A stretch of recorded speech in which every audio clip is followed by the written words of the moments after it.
What's up, guys? Well, in case you hadn't already known, it's official.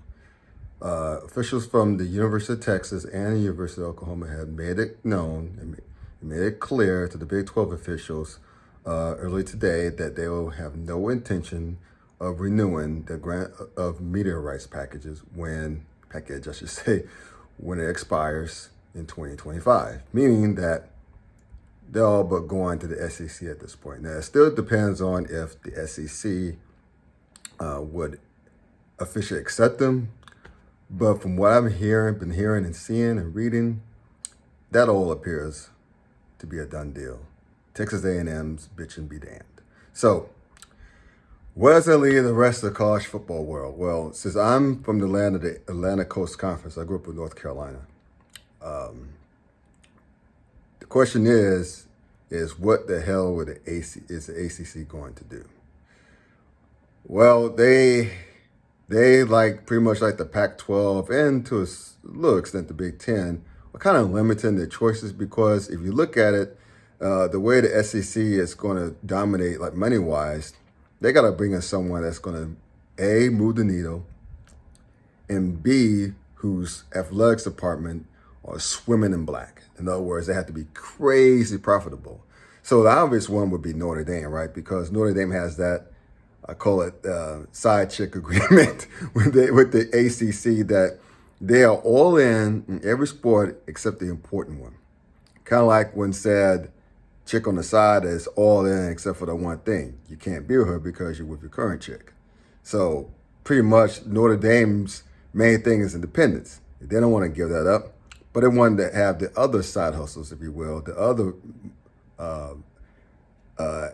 objects of affection, if you will, that the Atlantic Coast Conference could throw their way, so they'll be happy. So they'll be happy with playing a 5 or 6 teams, ACC teams per season, blah, blah, blah at the end.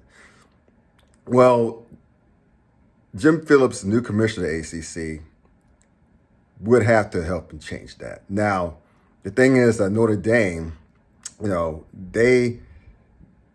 and if I look at from their perspective, the Irish, they don't have to give their rights, their independence, because they don't have to right now.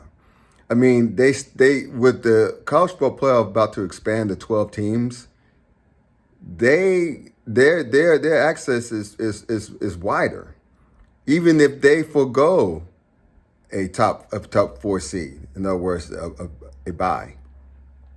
They still have their access, and it's easier. It's going to be easier. The only thing is pretty much the money at this point. Could NBC Sports sweet talk Notre Dame as well as ESPN into making something so sweet for Notre Dame that they can't help but join? They can't help but say, hey, man, last season when we went all in with the conference during COVID season, our season ended up well. We ended up qualifying for the college football playoff because we had such a great record in the ACC. Because let's face it, others outside of Clemson, we're better than everybody else in the ACC, which is the truth, unfortunately. But until NBC and ESPN would somehow make that happen for Notre Dame, if I'm Notre Dame, why rush it? You could still schedule opponents. You could still play your 5 or 6 ACC teams per year, instead of a decent shot getting into the playoff, especially when after the college football playoff expands. Now, if the rest of the conferences make it hard for Notre Dame to schedule games, for example, if the SEC, the Big Ten, and ACC all go to 9 to 10 conference games, then Notre Dame would be forced to join in that scenario. So if I'm the ACC, I start with Notre Dame first because, let's face it, that's the real brand that's left. The Big Ten has all but given up on pursuing them, and besides that, Notre Dame is contractually obliged to the ACC if and when they choose to join the conference for football. But if the ACC cannot get Notre Dame within the next 2 to 3 years to join for football, you got to welcome West Virginia in open arms. It's a natural fit. It's within the footprint. The Mountaineers have natural rivalries with Pitt, Syracuse, Louisville, and Boston College, and also Virginia Tech too. So it makes too much sense for the ACC not I mean, I'm sorry, I meant to say is I'm still tired, y'all. It makes too much sense for the ACC to not accept West Virginia at this point because, again, West Virginia's in their footprint, and the rivalries are naturally there. And also, there's a certain revenge factor. I know it's been years, but remember when West Virginia kicked the crap out of Clemson in the Orange Bowl by the count of 70-33?